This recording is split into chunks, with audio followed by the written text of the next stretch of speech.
بسم اللہ الرحمن الرحیم نحمده ونصلي على رسول الكريم اما بعد فاعوذ باللہ من الشیطان الرجیم بسم اللہ الرحمن الرحیم یا ایہا الذین آمنوا كونوا قوامین بالقسط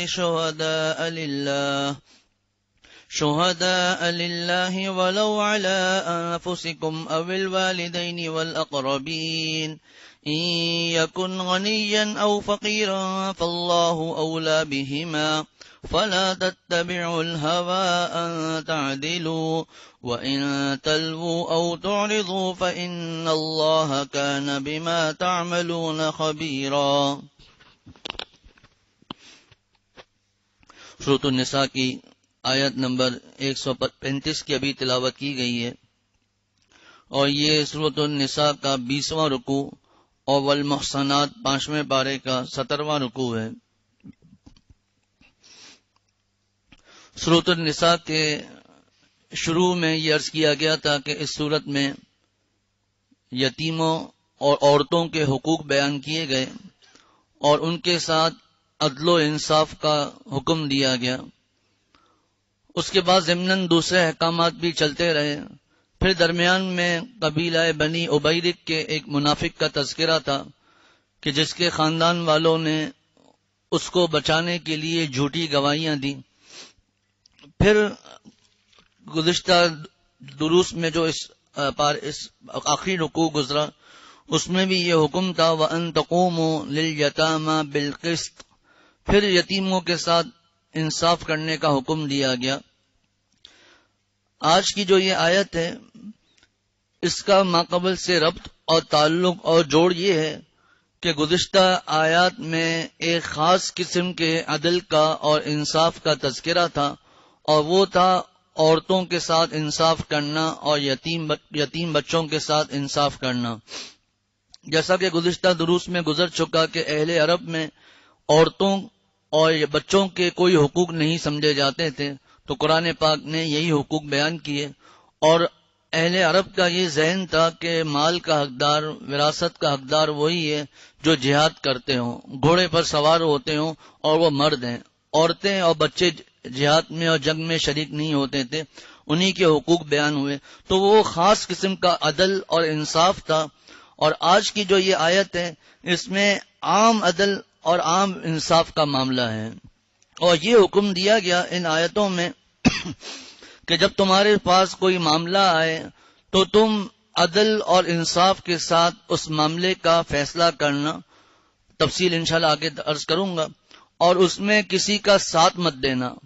اسی طرح جب گواہی دینے کا موقع آئے تو سچی گواہی دینا، جھوٹی گواہی نہیں دینا. چاہے وہ گواہی خود تمہارے خلاف ہو، تمہارے والدین کے خلاف ہو اور تمہارے قریبی رشتہ داروں کے بھی خلاف ہو، پھر بھی گواہی دے دینا. اور اس میں یہ مت سمجھنا کہ اس سے میرا نقصان ہو جائے گا یا میرے والدین کا نقصان ہو جائے گا یا میرے رشتہ داروں کا نقصان ہو جائے گا. یا تفصیلات گزر چکی گزشتہ دروس میں. کوئی بھی معاملہ ہے، قتل کا معاملہ ہے، مالی معاملہ ہے، جس قسم کا بھی معاملہ ہے، چاہے میری گواہی دینے سے میرا والد کو قتل کیا جائے، میری ماں کو قتل کیا جائے، میرے بھائی کو، میری اولاد کو، میرے رشتہ داروں کو، جو بھی معاملہ آئے، جب تمہارے سامنے کوئی معاملہ آئے تو اس میں عدل و انصاف کرنا. اور جب گواہی کا موقع آئے تو بالکل سچی گواہی دینا، جھوٹی گواہی مت دینا. اسی طرح ایک تو ہے کہ جھوٹی گواہی دینا وہ تو گناہ ہے ہی ہے، اپنے موقع پر انشاءاللہ عرض کروں گا. لیکن گواہی کو گول مول انداز میں ذکر کرنا، توڑ مروڑ کے ذکر کرنا، ایک دو الفاظ کو کھا جانا، ان تمام چیزوں سے قرآن پاک میں اس آیت میں منع کیا گیا. اور ساتھ ساتھ یہ بھی بتا دیا کہ جس کے خلاف تم گواہی دے رہے ہو تو چاہے وہ امیر ہو چاہے وہ غریب ہو، تمہارا اس سے کوئی واسطہ نہیں ہے. یہ مت سوچنا کہ اگر میں امیر کے خلاف گواہی دوں گا تو وہ آئندہ مجھ سے ناراض ہو جائے گا. میں کبھی اس سے قرضہ لینا جاؤں گا تو مجھے قرضہ نہیں دے گا. میں مدد مانگنے جاؤں گا تو میری مدد نہیں کرے گا. تو مروت نہ کرنا کہ یہ امیر ہے میں کیسے گواہی دوں. اسی طرح اگر کبھی ایسا موقع آئے کہ کسی غریب کے خلاف گواہی دینی پڑ رہی ہو تو یہ مت سوچنا کہ اگر میں اس بیچارے کے خلاف گواہی دوں گا تو اس کے پاس ویسے ہی کچھ نہیں ہے، تھوڑا بہت جو ہے وہ بھی ختم ہو جائے گا. تو یہ بھی مت سوچنا. یہ یاد رکھنا کہ ان یکن غنیا او فقیرا فاللہ اولا بہما، اللہ تعالی ان کا زیادہ خیر خواہ ہے۔ اگر تمہارے دل میں کسی کی محبت ہے تو وہ محبت اللہ تعالیٰ نے پیدا کی ہے۔ اگر اولاد کی محبت ہے، بیوی بچوں کی محبت ہے، والدین کی محبت ہے، رشتہ داروں کی محبت ہے، یہ اللہ نے پیدا کی ہے، اور اللہ ہی حکم دے رہے ہیں گواہی دینے کے بارے میں۔ تو اس آیتوں میں یہ مضمون ہے۔ بعض حضرات نے اس آیت کا شان نزول یہ بھی لکھا ہے۔ شان نزول کا مطلب ہوتا ہے جس پس منظر میں وہ آیت نازل ہوئی ہو کہ آپ صلی اللہ علیہ وسلم کے سامنے ایک مقدمہ آیا جس میں ایک غریب تھا اور دوسرا امیر تھا۔ ان دونوں نے آپس میں دعوے کیے ہوئے تھے۔ حضور صلی اللہ علیہ وسلم کا رجحان اس طرف ہوا کہ کبھی غریب بھی امیر پر زیادتی کر سکتا ہے، زیادتی تو ہمیشہ امیر ہی کرتا ہے غریب پر۔ تو آپ صلی اللہ علیہ وسلم کا رجحان اس طرف ہوا تھا کہ غریب جو ہے وہ صحیح بات کہہ رہا ہے، تو قرآن پاک میں یہ آیتیں نازل ہوئی کہ غریب اور امیر کا معاملہ نہیں ہے، انصاف جو حق پر ہو اس کا ساتھ دینا ہے۔ اس معاملے میں وہ امیر حق پر تھا۔ حضرت مفتی عاشق الہی صاحب رحمۃ اللہ علیہ جو جنت البقیع میں ہیں، وہ اپنی جنت البقیع میں مدفون ہیں، وہ اپنی تفسیر انوار البیان میں لکھتے ہیں کہ اسلام جو ہے وہ حق کا ساتھ دینے کا حکم دیتا ہے، امیر غریب کے ساتھ دینے کا حکم نہیں دیتا۔ بعض مرتبہ غریب حق پر ہوتا ہے کہ جو کمپنی کا مالک ہے، جو آفس کا مالک ہے، اس نے مزدور کو رکھا، کسی کو نوکری پر رکھا، اور جو طے کیا اس کو دے نہیں رہا۔ اب چونکہ غریب حق پر ہے ہم غریب کا ساتھ دیں گے، لیکن بعض مرتبہ ایسا ہوتا ہے کہ غریب جو ہوتے ہیں وہ ناانصافی کرتے ہیں۔ مثلا حضرت نے اس کی مثال لکھی کہ وہ کمپنی میں ہڑتال کر دیتے ہیں بغیر کسی وجہ کے، اب ان ہڑتال کے موقع کے بھی پیسے مانگتے ہیں۔ اب دیکھیں یہاں پر کون حق، ہم یہ نہیں دیکھیں گے کہ وہ امیر وہ اس کا سا نہیں، امیر یہاں پر مظلوم اگر ہے اس کے ساتھ زیادتی ہو رہی ہے، یا مزدور نے کام پورا نہیں کیا، جو 9 گھنٹے 8 گھنٹے کا جو وقت طے ہوا ہے وہ پورا نہیں کر رہا، اس میں ڈنڈی مار رہا ہے اور مالک پیسے کم دے رہا ہے۔ اب جب ہمیں اطلاع ملی تو ہم یہ امیر سے لڑنا شروع کر دیا کہ تم نے ناانصافی کی۔ وہ بتا بھی رہا ہے بھائی دیکھو ریکارڈ دیکھ لو، اس سے کام پورا نہیں کیا، پھر بھی غریب کا ساتھ دے رہے ہیں، تو یہ غلط ہے۔ امیر غریب کو مت دیکھو، حق کا ساتھ دو۔ اللہ تعالیٰ اس آیت میں ارشاد فرماتے ہیں یا حضرت مفتی اعظم پاکستان حضرت مفتی شفیع صاحب رحمۃ اللہ علیہ فرماتے ہیں کہ اس آیت میں 2 باتوں کا حکم دیا گیا۔ نمبر 1 اللہ تعالیٰ کے لیے سچی گواہی دینا، اور دوسرا انصاف پر قائم رہنا۔ ان 2 باتوں کا حکم دیا، اور ان 2 باتوں پر عمل کیسے ہو اس کے لیے قرآن پاک نے بہت بلیغ اور مؤثر انداز میں اس پر ہمیں آمادہ کیا، جیسے کہ ابھی آخر میں آئے گا کہ فَإِنَّ اللَّهَ كَانَ بِمَا تَعْمَلُونَ خَبِيرًا، اللہ تعالیٰ تمہارے اعمال سے پوری طرح باخبر ہے۔ اگر انصاف نہیں کر رہے وہ بھی اللہ کو پتہ ہے، جھوٹی گواہی دے رہے ہو وہ بھی پتہ ہے، گول مول انداز سے گواہی دے رہے ہو وہ بھی اللہ تعالیٰ کو پتہ ہے۔ اللہ تعالیٰ ارشاد فرماتے ہیں یا ایھا الذین آمنوا، اے ایمان والو، کونوا قوامین بالقسط، انصاف پر خوب قائم رہنے والے بنو، شہداء للہ، اور اللہ کے لیے گواہی دینے والے بنو۔ انصاف پر خوب قائم رہنے والے، اللہ کے لیے گواہی دینے والے بنو۔ ولو علی انفسکم، چاہے وہ گواہی تمہارے اپنے خلاف پڑتی ہو، او الوالدین والاقربین، یا والدین اور قریبی رشتہ داروں کے خلاف ہو۔ ان یکن غنیا او فقیرا، جس کے خلاف گواہی دی جا رہی ہے، ان یکن غنیا او فقیرا، چاہے امیر ہو یا غریب، فاللہ اولا بہما، اللہ ان دونوں قسم کے لوگوں کا زیادہ خیر خواہ ہے۔ اللہ دونوں قسم کے لوگوں کا زیادہ خیر خواہ ہے۔ فلا تتبعوا الهوى ان تعدلوا، لہذا ایسی نفسانی خواہش کے پیچھے نہ چلنا، ان تعدلوا، جو تمہیں انصاف سے روکتی ہو۔ وان تلووا، اگر تم توڑ مروڑ کرو گے، او تعرضوا، یا پہلو کو بچاؤ گے، فإن اللہ کان بما تعملون خبیرا، تو اللہ تمہارے اعمال سے پوری طرح باخبر ہے۔ حضرت مفتی اعظم پاکستان حضرت مفتی شفیع صاحب رحمۃ اللہ علیہ ان آیتوں میں فرماتے ہیں کہ عام طور پر جو پڑھے لکھے بھی ہیں ان کا ذہن بھی یہ بنا ہوا ہے کہ یہ عدل و انصاف کرنا یہ حکومت کا کام ہے۔ آگے عرض کروں گا کہ قوامین بالقسط، انصاف پر قائم رہنا، اس کا مطلب کیا ہے؟ تو عام طور پر لوگوں کا ذہن یہ ہے کہ یہ انصاف کرنا، عدل و انصاف کرنا یہ حکومت کا کام ہے۔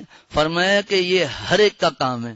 اللہ تعالیٰ نے صرف اہل حکومت کو مخاطب نہیں کیا، بلکہ اللہ تعالیٰ نے یہ فرمایا یا ایھا الذین آمنوا، اے ایمان والوں۔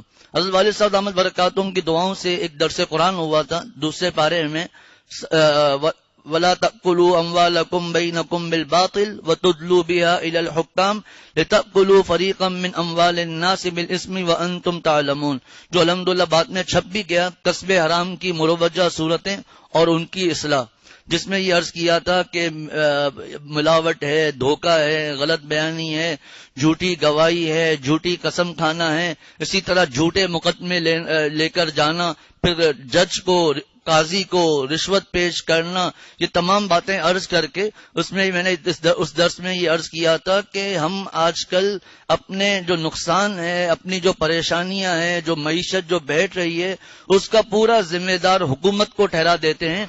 لیکن اگر ہم یہ دیکھیں کہ بہت سی چیزیں ایسی ہیں جو خود ہمارے ہاتھ میں ہیں، بہت سی چیزیں ایسی ہیں جو خود ہمارے ہاتھ میں ہیں۔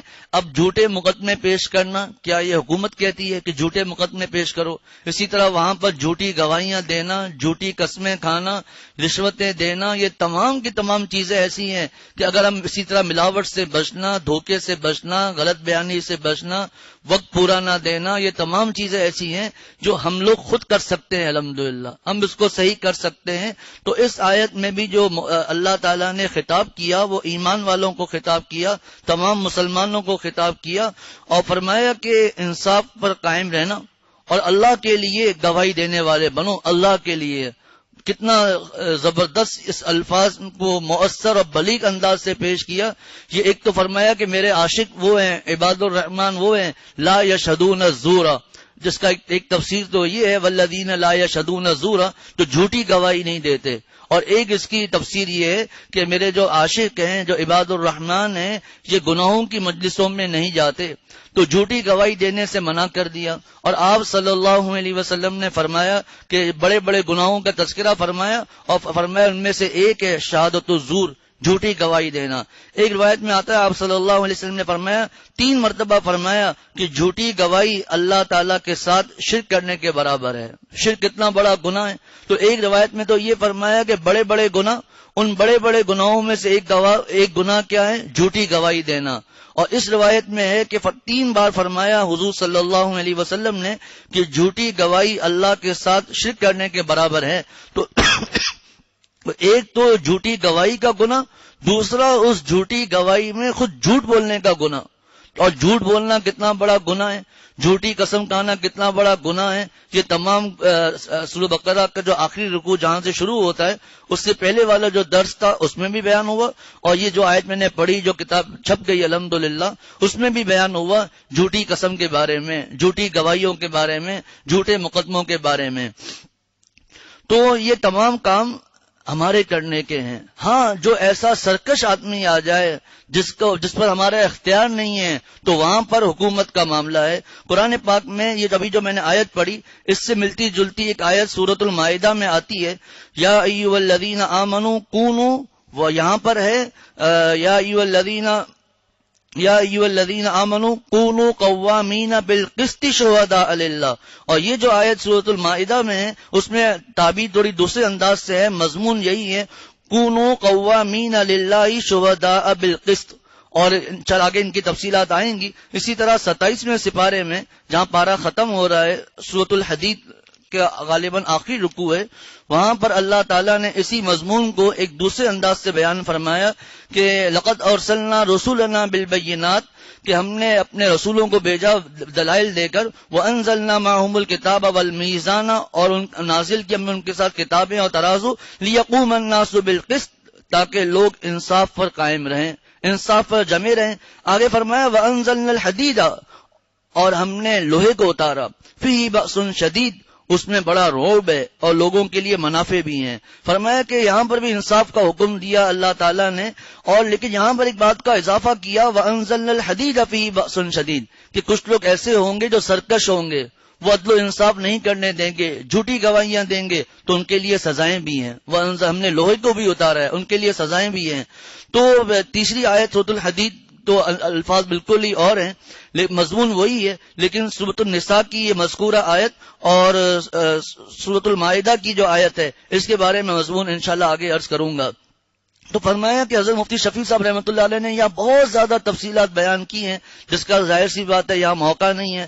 اللہ تعالیٰ جس کو موقع دیں تو اس آیت کا جو مضمون ہے، آیت نمبر 135، اس مضمون کو وہاں پر دیکھ لیں، سورۃ النساء آیت نمبر 135۔ وہاں حضرت نے باتیں کی ہیں کہ دیکھیں جتنے محکمے بڑھ رہے ہیں، پولیسیں بڑھ رہی ہیں، یہ چیزیں عدل سپریم کورٹ، ہائی کورٹ، یہ فلاں، یہ وہاں کے معاملات، یہ تمام چیزیں پھر اس پر لاکھوں کروڑوں نہیں اربوں روپیوں کا خرچ کرنا، لیکن اس کے باوجود عدل نہیں ہے، اس کے باوجود انصاف نہیں ہے۔ ایک آدمی اپنے گھر سے نکلتا ہے، چاہے نماز کے لیے گھر سے نکلے، چاہے خرید و فروخت کے لیے گھر سے نکلے، چاہے وہ اپنے کاروبار کے لیے، نوکری کے لیے، کسی کام سے بھی گھر سے جائے، تو ایک تو اس کو یہ ڈر ہوتا ہے کہ میں اپنے ساتھ جو موبائل ہے، لیپ ٹاپ ہے، پیسہ ہے، جو بھی ضروری چیزیں ہیں، بینک سے پیسے نکال کر لا رہا ہوں، آج مجھے سیلری ملی ہے وہ لے کر آ رہا ہوں۔ ایک تو اس کو یہی پتا نہیں ہوتا کہ یہ چیزیں صحیح سالم گھر پہنچیں گی نہیں پہنچیں گی، ایک خوف لگا ہوا ہوتا ہے، ایک ڈر لگا ہوا ہوتا ہے، میں آج جا رہا ہوں پتہ نہیں میں زندہ سلامت صحیح پہنچوں گا یا نہیں۔ ایک تو یہ ہے کہ ہر وقت اپنی موت کے لیے تیار رہے، اس کی بات نہیں ہو رہی ہے، حالات کی وجہ سے، کیونکہ ظالم ظلم میں آگے بڑھ رہا ہے، مظلوم پستا ہی چلا جا رہا ہے۔ جو ایک بہت بڑے عالم شہید ہو گئے، حضرت مولانا ڈاکٹر حبیب اللہ مختار صاحب شہید رحمۃ اللہ علیہ، بنوری ٹاؤن کے محتمم تھے، بہت بڑے آدمی تھے، ابھی اس کا موقع نہیں، ان کا بینات نمبر پورا چھپا، اس میں لکھا ہے کہ ان کے بچوں نے لکھا ہے کہ بنوری ٹاؤن سے چھپا ہے کہ ہم نے اپنے ابا کے جو قاتل تھے ان کو پہچان لیا، انہوں نے اقرار بھی کر لیا، گواہی بھی ہو گئی، سب معاملات ہو گئے، لیکن اس کے باوجود وہ قاتل وہ بچ گئے، اور وہ عدالت سے جب باہر نکل رہے ہیں تو یہ وکٹری کا نشان دکھاتے ہوئے باہر نکل رہے ہیں، کیونکہ جو ظالم ہے اس کو پتا ہے کہ میرا کچھ بھی نہیں ہونے والا۔ وجہ کیا ہے؟ یہی قرآن پاک کو چھوڑ دیا، آپ صلی اللہ علیہ وسلم کے محکمے تو بنا دیے، حضرت مفتی شفیع صاحب رحمۃ اللہ علیہ فرماتے تفصیل کے ساتھ، محکمے تو بنا دیے، سیاروں پر تو پہنچ گئے، آسمانوں پر تو پہنچ گئے، پتہ نہیں کیا کیا ایجادیں کر لی، لیکن عدل و انصاف اور یہ جو گواہیوں کا جو معاملہ ہے یہ نہیں۔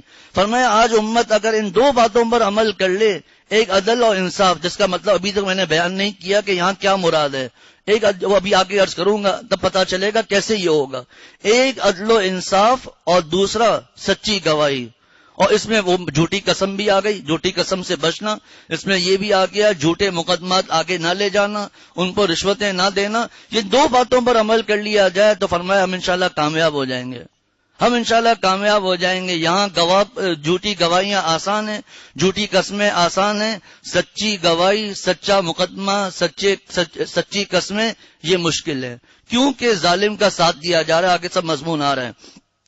تو حضرت نے فرمایا یہ تمام کام ہمارے کرنے کے ہیں، ہاں جہاں پر شرعی قسم کے لوگ آ جائیں جس پر ہم لوگ پہنچ نہیں پاتے وہاں حکومت کا معاملہ ہے، یہاں تک کہ یہ قاضی ہونا، حضرت مشکات شریف میں جو روایتیں ہیں اگر وہ کوئی پڑھ لے پھر صحیح طرح سمجھ کر اللہ سے مانگ کر اس کو پڑھے، اس سے مشکات کی بات کر رہا ہوں، اگر اس کو کوئی 10 لاکھ نہیں 50 لاکھ روپے بھی دے ہر مہینے کا، آئیے ہم آپ کو جج بناتے ہیں، قاضی بناتے ہیں، وہ کہے گا 50 کروڑ دے دو، میں جج بننے کے لیے تیار نہیں۔ حضرت امام ابو حنیفہ رحمۃ اللہ علیہ کو اسی بات پر تو کوڑے مارے گئے تھے، اسی بات پر تو قید کیا گیا تھا، وہ قاضی القضاء چیف جسٹس بننے کے لیے تیار نہیں تھے۔ حضرت امام ابو یوسف رحمۃ اللہ علیہ بہت بڑے امام گزرے ہیں، بہت بڑے امام گزرے ہیں، روزانہ 100 رکعت پڑھتے تھے نفل، قاضی القضاء تھے، روزانہ 100 رکعتیں پڑھتے تھے۔ جب انتقال کا وقت نزدیک آیا تو کہنے لگے کہ اللہ تعالیٰ سے اگر میں اللہ تعالیٰ کے دربار میں پورا بھی بچ گیا، یعنی نیکیاں گناہ برابر، تو یہ بھی میرے لیے غنیمت ہے۔ وہ کتنے بڑے آدمی تھے، ابھی اس کا موقع نہیں ہے۔ ہم لوگوں پر ان کے کتنے احسانات ہیں، ابھی اس کا موقع نہیں ہے۔ ایک کتاب میں نے واقعہ پڑھا کہ ایک قاضی صاحب تھے، بہت نیک، بہت متقی، جب ان کا انتقال ہوا کسی نے، اور انصاف پسند، انصاف اور شریعت کے جو معاملات کتاب و آداب القاضی میں پڑھائے جاتے ہیں، کہ جو فقہ کی کتابوں میں ابھی اس کا موقع نہیں کہ جب جس کو قاضی بن جائے اس کے لیے کیا احکامات ہیں، دعوت قبول، کون سی دعوت قبول کرے گا، کون سی دعوت قبول نہیں کرے گا، کس کا ہدیہ لے گا، کس کا ہدیہ نہیں لے گا، یہ تمام باتیں فقہ کی کتابوں میں موجود ہیں. سامنے والے کو بیٹھائے کس طرح، سامنے وزیر ہے تو اس کو کس طرح بیٹھا ہے، ہمارے صحابہ کے دور میں کیا معاملات تھے، امیر المؤمنین کے ساتھ کس طرح معاملہ ہوتا تھا، قاضی شرعی کا انصاف کیسا تھا، یہ تمام چیزیں ہمارے جو سیرت کی کتابیں ہیں، تاریخ کی کتابیں ہیں، ان میں یہ واقعات موجود ہیں. خیر تو ایک قاضی صاحب بہت نیک متقی تھے کہ انتقال ہو گیا. کسی نے ان کو خواب میں دیکھا تو دیکھا کہ ان کا جو دایاں کان ہے وہ کٹا ہوا ہے، پورا کٹا ہوا ہے، آدھا کچھ کٹا ہوا مجھے یاد نہیں، لیکن کٹا ہوا ہے. کسی نے کہا قاضی صاحب آپ تو ماشاءاللہ اتنے متقی تھے، اتنے نیک تھے، آپ کے ساتھ یہ معاملہ کیوں آیا؟ تو فرمایا ایک دفعہ میرے سامنے ایک مقدمہ پیش ہوا تھا، اس میں سے ایک جو فریق تھا وہ میرا رشتہ دار تھا یا کوئی دوست تھا، تو میں نے اس کی جب بات دونوں کی سن رہا تھا تو اپنے دوست کی بات کی طرف کچھ کان زیادہ لگا دیا تھا، اس پہ میرے اوپر یہ عذاب آیا ہے. ذرا سوچیں، نہ کوئی ناانصافی کی، نہ کسی کو زیادہ عزت دی، نہ کوئی غلط فیصلہ کیا، نہ کوئی جھوٹی گواہی، کچھ بھی نہیں، صرف ایک معاملہ کیا کہ کان کو زیادہ لگا دیا، اس پر یہ معاملہ ہوا ہے. اللہ تعالیٰ ہم سب پر رحم فرمائے، ہم سب پر اللہ تعالیٰ کرم فرمائے، اور اللہ تعالیٰ ہمارے ملک میں یہ دو باتیں جو آج بیان ہو رہی ہیں، ایک انصاف کا معاملہ جو ہر ایک کرے گا، کیسے کرے گا؟ اب سنیے حضرت مفتی اعظم پاکستان حضرت مفتی شفیع صاحب رحمۃ اللہ علیہ کی مکمل عبارت میں پڑھتا ہوں یہاں پر، جو حضرت نے معرف القرآن میں بیان فرمائی ہے، غور سے سنیے گا. اور یہ ایک ایسی ہیں 8 لائنیں، لیکن اس پر پورا بیانات ہو سکتے ہیں، اتنی ان کی تفصیلات ہیں، لیکن ابھی یہاں موقع نہیں ہے.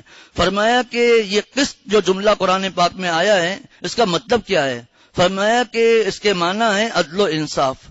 عدل و انصاف کی حقیقت ہم سنتے ہیں نا، عدل کرو، عدل کرو، انصاف کرو. یہ عدل و انصاف آخر ہے کیا؟ عدل و انصاف کی حقیقت یہ ہے کہ ہر صاحب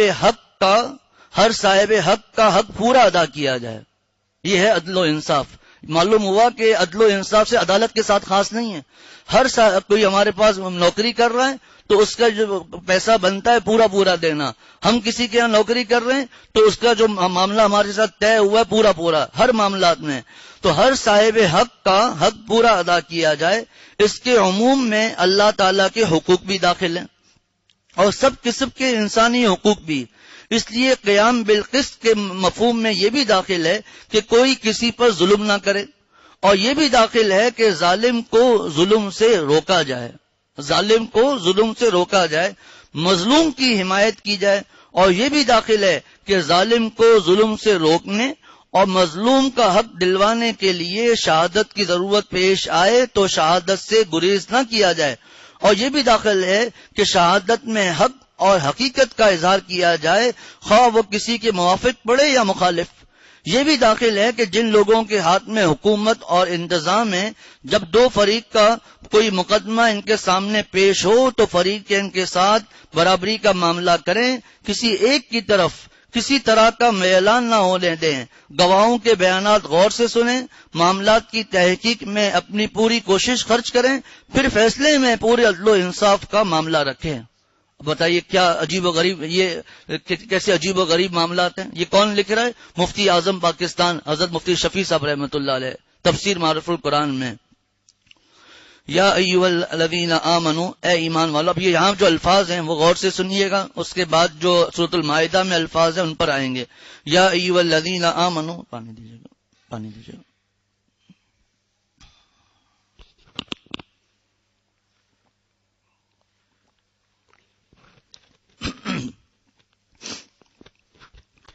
یا ایھا الذین آمنوا، اے ایمان والو، کونوا قوامین بالقسط، انصاف پر خوب قائم رہنے والے، شہداء للہ، اللہ کے لیے گواہی دینے والے بنو.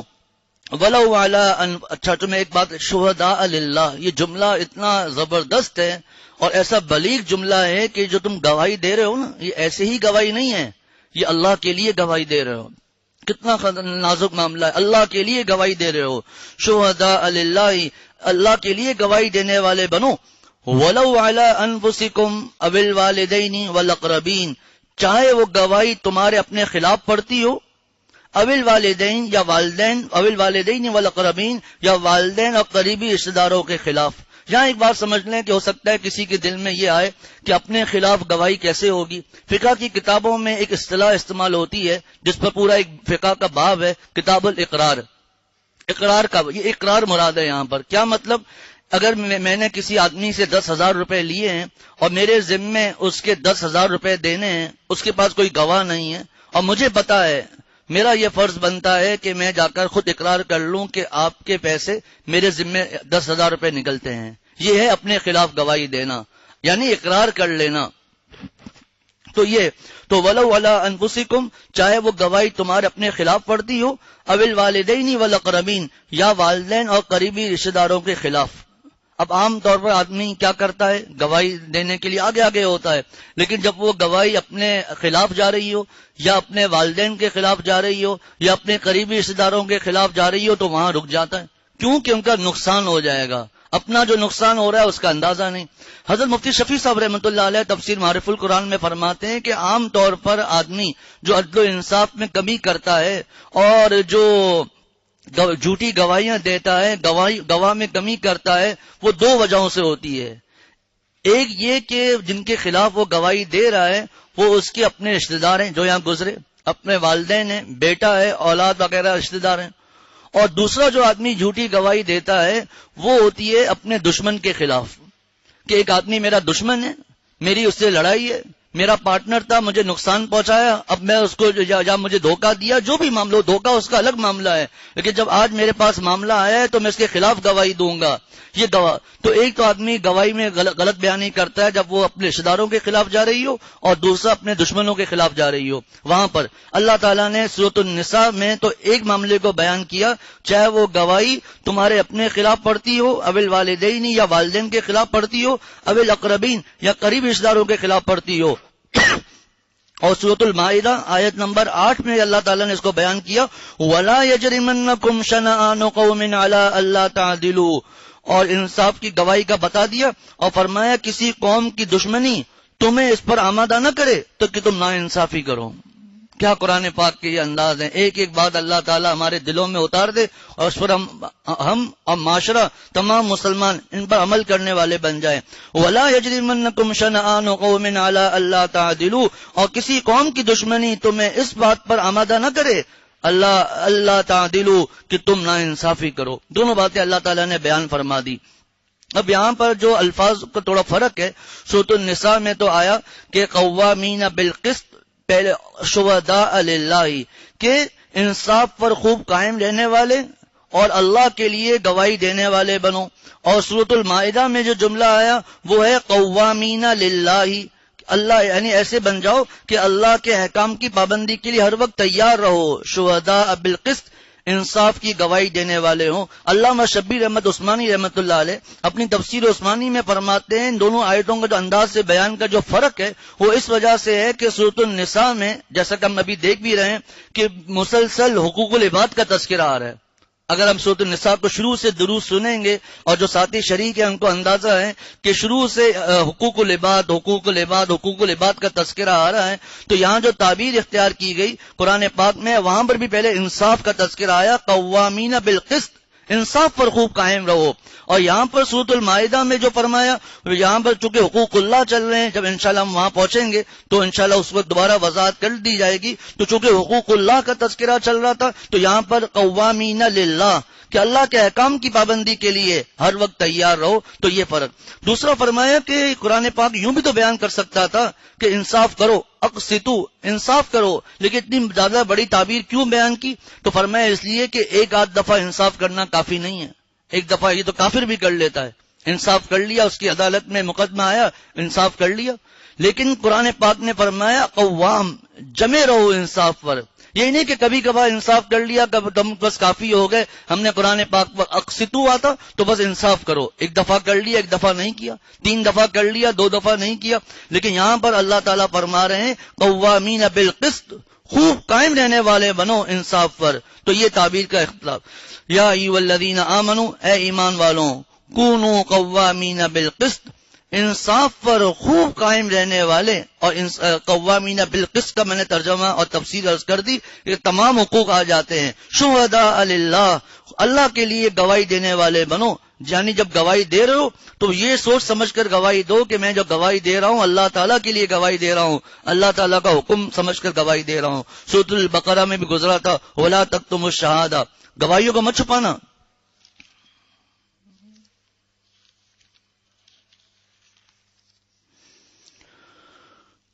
سورۃ النساء میں بھی سورۃ البقرہ کے آخری رکوع سے پہلے گزرا تھا کہ وَلَا تَكْتُمُوا الشَّهَادَةَ، دیکھو گواہی کو مت چھپانا. وَمَن يَكْتُمْهَا فَإِنَّهُ آثِمٌ قَلْبُهُ، جو گواہی کو چھپائے گا اس کا دل گناہگار ہوگا. اور پھر پہلے بھی عرض کیا ہے قرآن پاک میں ایسا نہیں حکم دے دیا بس جاؤ حکم عمل کرو جس سے دنیا میں ہوتا ہے، نہیں، ایسے الفاظ اللہ تعالیٰ بیان فرماتے ہیں تاکہ اور زیادہ فکر پیدا ہو. آگے فرمایا وَاللَّهُ بِمَا تَعْمَلُونَ علیم، وَاللَّهُ بِمَا تَعْمَلُونَ علیم، جو عمل بھی تم کرتے ہو اللہ اس سے خوب واقف ہے.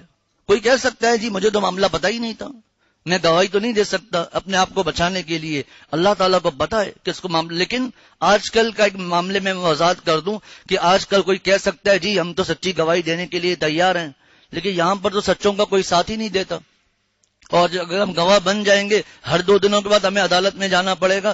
تو قرآن پاک کی آیت تو بیان ہو گئی، تفسیر بھی بیان ہو گئی، لیکن اب بعض صورتوں میں عمل کس طرح کرنا ہے وہ مفتی صاحب سے پوچھیں گے، علماء سے پوچھیں گے کہ یہ ایک معاملہ ہمارے سامنے آیا ہے ہمیں کیا کرنا چاہیے، تو وہ الگ سے پوچھیں گے. لیکن قرآن پاک کا معاملہ جھوٹی گواہی کم از کم تو دینی ہی نہیں ہے. تو فرمایا شہداء للہ، اللہ کے لیے گواہی دینے والے بنو. وَلَوْ عَلَىٰ أَنفُسِكُمْ، چاہے وہ گواہی تمہارے اپنے خلاف پڑتی ہو، اول والدین یا والاقربین، یا والدین اور قریبی رشتہ داروں کے خلاف. حضرت حکیم الامت مجدد الملت مولانا اشرف علی صاحب تھانوی رحمۃ اللہ علیہ فرماتے ہیں جو اللہ تعالیٰ نے فرمایا یا ایھا الذین آمنوا، اے ایمان والوں. آگے بیان القرآن میں لکھتے ہیں کہ تمام معاملات میں جو بھی معاملات آئیں چاہے ان میں حق ادا کرنے کا معاملہ ہو یا فیصلے کا معاملہ ہو، کونوا قوامین بالقسط شہداء للہ، انصاف پر خوب قائم رہنے والے بنو. اور اقرار اور شہادت کی جب نوبت آئے تو اللہ تعالیٰ کے لیے سچی گواہی دو. اپنے اوپر معاملہ آ رہا ہے اپنے خلاف گواہی دو. اقرار کا معاملہ آ رہا ہے اقرار کر لو کہ میرے اوپر اتنے پیسے نکلتے ہیں، چاہے وہ اس وقت ہوں یا نہ ہوں، کم از کم گواہی چھپانے والے تو ہم نہ بنے. ان یکن غنیا او فقیرا فاللہ اولی بہما، اس کی تفصیلات میں نے عرض کر دی تھی کہ اگر کسی کے دل میں یہ آتا ہے کہ اگر میں امیر کے خلاف گواہی دوں گا، کسی مالدار کے خلاف گواہی دوں گا تو کل کو وہ میرا خیال نہیں رکھے گا، میری مدد نہیں کرے گا، یا یہ معاملہ ہو جائے گا میرا یہ نقصان کر دے گا، یا اگر وہ کسی معاملے میں کوئی غریب آدمی غلطی پر ہے تو اگر میں اس کے خلاف گواہی دوں گا وہ بیچارہ اور پس جائے گا. تو میں یہ چیزیں مت دیکھو، تمہارا ان سے اتنا تعلق نہیں جتنا اللہ تعالیٰ کا ان سے تعلق ہے. اللہ تعالیٰ سب سے زیادہ خیر خواہ ہے. اللہ تعالیٰ جب گواہی کا حکم دے رہے ہیں تم چاہے دنیاوی نقصان ان کا ہو تو ہو جائے، لیکن کبھی جھوٹی گواہی مت دینا یہ سوچ کر یہ امیر ہے یا غریب ہے وہ میرا نقصان کر دے گا یا غریب کا نقصان کر دے گا، غریب کا نقصان ہو جائے گا. تو فرمایا کہ ان یکن غنیا او فقیرا، چاہے امیر ہو یا غریب ہو، فاللہ اولی بہما، اللہ دونوں قسم کے لوگوں کا زیادہ خیر خواہ ہے. آگے فرمایا کہ فلا تتبعوا الہوی ان تعدلوا، لہذا ایسی نفسانی خواہشات کے پیچھے نہ چلنا، ان تعدلوا جو تمہیں انصاف سے روکتی ہو، یعنی گواہی دینے میں نفسانی خواہشات پر مت چلنا. آگے فرمایا وَإِن تَلْوُوا وَإِن تَلْوُوا، اگر تم توڑ مروڑ کرو گے، او تُعْرِضُوا یا پہلو بچاؤ گے، فَإِنَّ اللَّهَ كَانَ بِمَا تَعْمَلُونَ خَبِيرًا، تو اللہ تمہارے اعمال سے پوری طرح باخبر ہے. وَإِن تَلْوُوا، اگر تم توڑ مروڑ کرو گے، کیا مطلب؟ نمبر 1 غلط گواہی دو گے. اسی طرح گواہی تو دے دی لیکن گول مول الفاظ سے گواہی دی، گواہی تو دے دی کچھ الفاظ کو چھپا دیا، اس کو اللہ تعالیٰ نے فرمایا توڑ مروڑ کرنا. اور بعض حضرات نے فرمایا یہ حکم حاکم وقت کو ہے کہ غلط بیانی مت کرنا، جو معاملہ ہو صحیح طرح بیان اس کو کرنا، جو انصاف پر ہو حق پر ہو اس کو انصاف دلواؤ. وَإِن تَلْوُوا، اگر تم توڑ مروڑ کرو گے، او تُعْرِضُوا یا پہلو بچاؤ گے، کیا مطلب؟ کہ شہادت میں کوتاہی کرو گے، سچی گواہی معاملہ ہے اس سے بچو گے.